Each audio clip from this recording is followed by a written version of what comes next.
नमस्कार, मैं हूं आशीष और आप देख रहे हैं आशीष कॉमर्स क्लासेस। मेरे प्रिय साथियों, हम लोग अपने वीडियोस में उद्यमिता यानी एंटरप्रेन्योरशिप की चर्चा कर रहे थे। आज के हमारे वीडियो का टॉपिक है व्यवसायिक नियोजन यानी बिजनेस प्लानिंग। इसको हम लोग प्लानिंग के नाम से भी जानते हैं और इस वीडियो में हम लोग जानने वाले हैं कि व्यवसायिक नियोजन का अर्थ क्या होता है, इसकी परिभाषा क्या होती है, इसकी विशेषता क्या होती है, इसके उद्देश्य क्या होते हैं और अंत में हम लोग जानेंगे कि व्यवसायिक नियोजन के सिद्धांत कौन कौन से होते हैं यानी प्रिंसिपल ऑफ बिजनेस प्लानिंग। सबसे पहले हम लोग जानते हैं कि व्यवसायिक नियोजन का अर्थ क्या होता है। सभी प्रकार के व्यवसायों का अपना अलग अलग महत्व एवं सीमाएं हैं। उनके आधार पर उस व्यवसाय को भविष्य में अपने संपूर्ण व्यवसायिक कार्यकाल में क्या करना है, कैसे करना है, किसके द्वारा करना है आदि जैसे प्रश्नों को हल करना होता है, जिसके लिए व्यवसाय का मालिक या उद्यमी सभी कार्यों को सही तरह से सही समय पर करने के लिए एक रूपरेखा तैयार करता है। उस उद्यमी के द्वारा तैयार किए गए इस रूपरेखा को ही नियोजन का नाम दिया जाता है। यहाँ पे कहने वाली बात यह है कि जो भी कोई व्यवसायी है, कोई उद्यमी है, अपना जब व्यवसाय स्टार्ट करेगा, शुरू करेगा, तो शुरू करते समय उसके पास बहुत सारी बातें होंगी सोचने के लिए कि उसका कैपिटल कितना लगेगा, उसके बिजनेस का लोकेशन क्या होगा, वह बिजनेस करेगा तो किस सेक्टर में करेगा, मैन्युफैक्चरिंग में करेगा, ट्रेडिंग में करेगा या फिर इंडस्ट्रियल सेक्टर में जाएगा। उसके बाद से वह उसके एम्प्लॉय किस तरह के होंगे, उसका प्रोडक्ट कैसा होगा। तो ये तमाम चीज़ों को सोचने के बाद से एक व्यवसायी, एक उद्यमी एक प्लानिंग करता है कि आगे हम लोग क्या करेंगे इसके बारे में, व्यवसाय के बारे में, और उसके पास अपने बिजनेस को लेकर के कुछ ऑब्जेक्टिव्स भी होते हैं। तो इन सारी बातों का ध्यान में रख करके वह बिजनेस का मालिक, वह उद्यमी एक रूपरेखा तैयार करता है। उस रूपरेखा में इन सारी बातों का जिक्र होता है और भविष्य में करने वाले कार्यों का भी जिक्र होता है। उसी रूपरेखा को हम लोग व्यवसायिक नियोजन या फिर नियोजन के नाम से जानते हैं। नियोजन के संदर्भ में प्रसिद्ध अंग्रेज दार्शनिक एवं साहित्यकार आर्नोल्ड टायनबी कहते हैं कि मनुष्य का यह लक्षण है कि वह योजना बनाता है।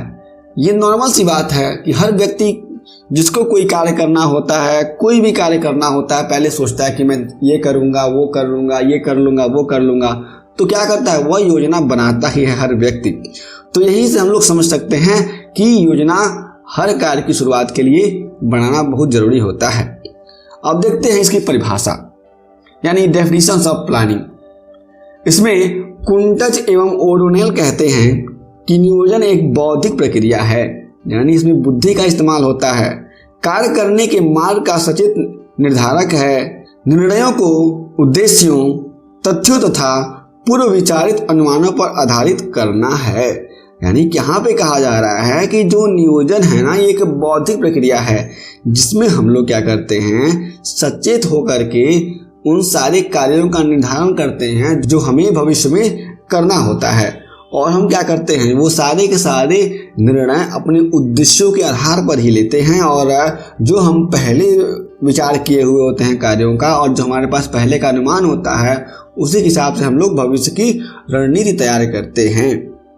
जॉर्ज आर टेरी कहते हैं कि नियोजन भविष्य के संबंध में प्रस्तावित क्रियाओं के दृष्टिकोण या निर्माण में जिन्हें की निर्धारित लक्ष्यों की प्राप्ति के लिए आवश्यक समझा जाता है, तथ्यों का चयन एवं उन्हें संबद्ध करना तथा धाराओं को बनाना एवं उपयोग करना है। कहते हैं जॉर्ज आर टेरी जी कि हमारे पास जो भी नियोजन है, उस नियोजन के साथ हम लोग क्या करते हैं, भविष्य के लिए योजनाएं बनाते हैं और उनमें हम लोग देखते हैं कि जो हम लोगों ने चीज़ें निर्धारित की हैं, जो हम लोगों का उद्देश्य है, उस उद्देश्य को देख करके हम लोग इस योजना से कितना आगे जा सकते हैं।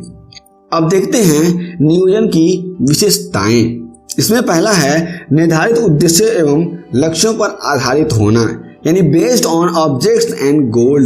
हमारे पास जो भविष्य में करने वाले कार्य हैं, यानी जो हमारे पास उद्देश्य है, उन्हीं के आधार पर हम लोग क्या करते हैं, नियोजन करते हैं। दूसरा, पूर्वानुमानों पर आधारित प्रक्रिया, यानी प्रोसेस बेस्ड ऑन फॉरकास्टिंग। हम क्या करते हैं कि जो हमने पूर्वानुमान किया हुआ है उसके आधार पर हम लोग क्या करते हैं, अपने बिजनेस के नियोजन को करते हैं। यानी आगे क्या होने वाला है, आगे जो होने वाला है उसको हम लोग आज ही अज्यूम कर लेते हैं और उसी के अजम्पशन पर हमारी प्लानिंग बन जाती है। तीसरा, एकता यानी यूनिटी। इसमें यूनिटी होती है हमारे विचारों में, तभी हमारे पास क्या होता है, कोई प्लानिंग अच्छी बन पाती है। चौथा, नियोजन की सर्वव्यापकता यानी परवेसिवनेस ऑफ प्लानिंग। कहा जा रहा है कि जो नियोजन है ना सभी जगह पे इस्तेमाल होता है, चाहे छोटा बिजनेस हो या बड़ा बिजनेस हो या फिर मीडियोकर बिजनेस हो, सारी जगहों पे नियोजन इस्तेमाल होता है। पांचवा, विभिन्न वैकल्पिक क्रियाओं में से सर्वोत्तम का चयन यानी selection of best among alternative course of action. हमारे पास बहुत सारी बातें होती हैं, बहुत सारी रणनीतियां होती हैं, उन सारी रणनीतियों में से हम किसी एक का चयन करते हैं, उसी को हम लोग कहते हैं कि हमने क्या किया है, किसी एक का चयन किया हुआ है। छठवां, नियोजन एक निरंतर एवं लोच युक्त प्रक्रिया है। Planning is continuous and flexible process. जो हमारे पास नियोजन है ना, एक क्या है, निरंतर होने वाली प्रक्रिया है। हमने कोई योजना बनाई, वह योजना कुछ हद तक पास हुआ, काम किया, उसके बाद से हमें लगा कि हमारा जो बिजनेस एनवायरनमेंट है वो चेंज हो गया है, हमने क्या किया, फिर से नया प्लान किया। तो इस तरीके से हमारा प्लान चलता रहता है और इसी को हम लोग लोचकता में भी ले सकते हैं कि ये फ्लेक्सिबल है, लोच युक्त है, क्योंकि हमारे पास हम एनवायरनमेंट के अकॉर्डिंग को प्लान बनाते हैं। ऐसा नहीं कि एक प्लान बनाया और वह प्लान 20 साल तक हम उसको फॉलो करते जा रहे हैं, ऐसा नहीं होता है। सातवां, पारस्परिक निर्भरता यानी इंडिपेंडेंस। हम क्या करते हैं, पारस्परिक रूप से निर्भर होते हैं जो हमारा प्लानिंग होता है। तो आठवां, सर्वोपरिता यानी प्राइमेसी। हम लोग क्या करते हैं, आठवां, सर्वोपरिता यानी प्राइमेसी। हम लोग क्या करते हैं कि जब हम कोई प्लानिंग करते हैं तो सर्वोपरिता का ध्यान रखते हैं। नौवां, बौद्धिक एवं मानसिक प्रक्रिया यानी इंटेलेक्चुअल एंड मेंटल प्रोसेस। हम लोग कोई भी प्लानिंग करते हैं तो हमारी उसमें बौद्धिक और मानसिक प्रक्रियाओं से होकर हमें गुजरना पड़ता है, तभी कोई अच्छा प्लान बन पाता है और हमारा बिजनेस आगे ग्रोथ कर पाता है।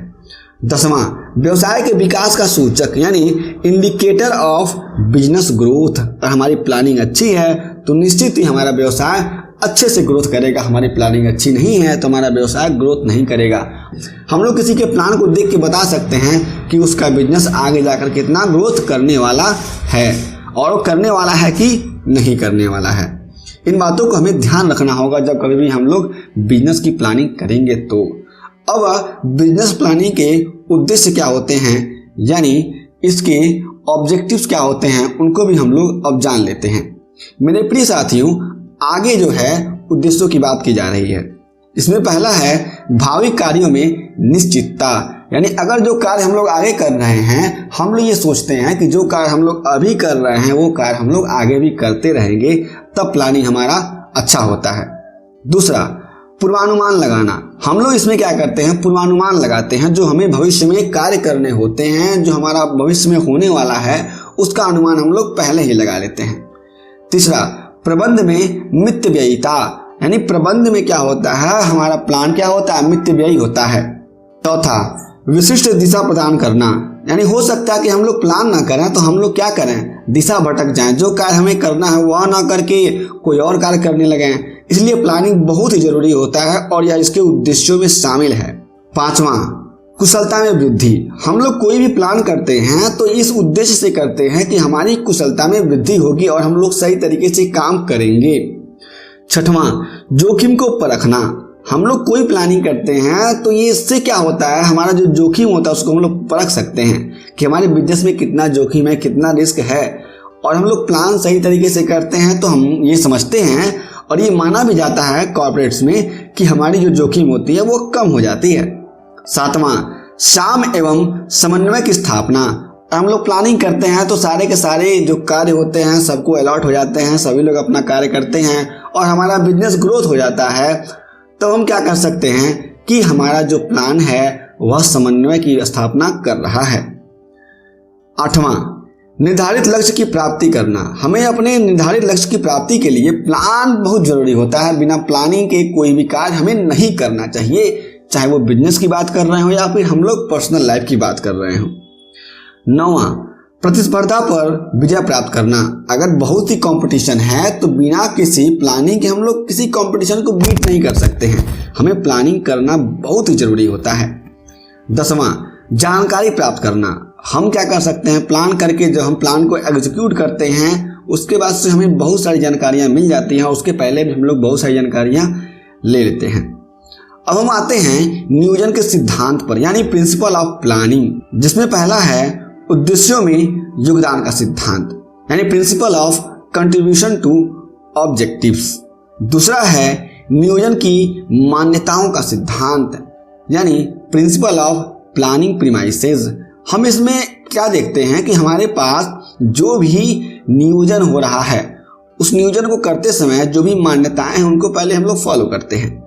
तीसरा, कार्यकुशलता का सिद्धांत, यानी प्रिंसिपल ऑफ एफिशिएंसी। हम लोग प्लानिंग इसलिए करते हैं कि हमारी जो कार्यकुशलता है वह ठीक ठीक चलती रहे और हमारी कार्यकुशलता बनी रहे। चौथा, व्यापकता का सिद्धांत, यानी principle of pervasiveness. Principle of pervasiveness कहता है कि जो प्लानिंग है वह हर तरह के एनवायरनमेंट में एग्जीक्यूट की जाती है। आगे आते हैं 5वें पे, लोचकता का सिद्धांत, यानी प्रिंसिपल ऑफ फ्लेक्सिबिलिटी। हम क्या करते हैं, एक प्लानिंग बनाया, एनवायरनमेंट चेंज हुआ, हम लोग नई प्लानिंग बना देंगे, कोई दिक्कत नहीं है। 6वां, समय का सिद्धांत, यानी प्रिंसिपल ऑफ टाइमिंग। हम लोग जब कभी भी प्लानिंग करते हैं तो उसमें हम लोग टाइमिंग का बहुत ध्यान रखते हैं। जैसे एग्जांपल ये है कि हम लोग एक साल में इतना प्रोडक्शन कर लेंगे, इतनी सेलिंग कर लेंगे, इतने हम एम्प्लॉय को हायर कर लेंगे जो हमारे पास अच्छे एम्प्लॉय हैं। इस तरह का हमारा टाइमिंग बाउंडेशन होता है किसी भी प्लान को करने के लिए। 7वां, परिवर्तन का सिद्धांत, यानी प्रिंसिपल ऑफ चेंज। हमें क्या करना होता है, जिस तरीके से एनवायरनमेंट चेंज होता है उस तरीके से हमें अपने प्लान को भी चेंज करना होता है, यही है परिवर्तन का सिद्धांत। 8वां, नीति निर्धारण का सिद्धांत, यानी प्रिंसिपल ऑफ पॉलिसी फ्रेमवर्क। ये हम क्या करते हैं, इसमें हम लोग पॉलिसी बनाते हैं, प्लान्स को बना करके बहुत सारी चीजें हमसे, इससे क्या होता है, हमारा बिजनेस ग्रोथ भी होता है। 9वां, वैकल्पिक मार्गों का सिद्धांत, यानी प्रिंसिपल ऑफ अल्टरनेटिव्स। हमारे पास बहुत सारे मार्ग होते हैं, उनमें से हम लोग किसी एक मार्ग का चूज करते हैं, एक मार्ग का चुनाव करते हैं, इसलिए हम कहते हैं प्लानिंग करना। 10वां, प्रतिस्पर्धात्मक व्यूह रचना अथवा मोर्चाबंदी का सिद्धांत, प्रिंसिपल ऑफ कॉम्पिटिटिव स्ट्रेटजीज। हम जब कभी भी प्लानिंग बनाते हैं तो हम क्या कर सकते हैं कि हमारे जो कॉम्पिटिटर्स उनको हम लोग पीछे कर सकते हैं अगर प्लानिंग हमारी तगड़ी रही तो। 11वां, सहयोग का सिद्धांत, यानी प्रिंसिपल ऑफ कोऑपरेशंस। हम क्या करते हैं, जब कोई प्लानिंग करते हैं तो सभी लोगों का सहयोग लेते हैं, सब इंफॉर्मेशन जुटाते हैं, इसको हम लोग कहते हैं कि प्रिंसिपल ऑफ कोऑपरेशंस। मेरे प्रिय साथियों, आपको यह नियोजन का वीडियो कैसा लगा हमें नीचे कमेंट बॉक्स में जरूर बताइए। यदि आपके पास कोई प्रश्न हो तो उन्हें भी जरूर लिखिए। हम फिर से मिलेंगे एक नए वीडियो के साथ, तब तक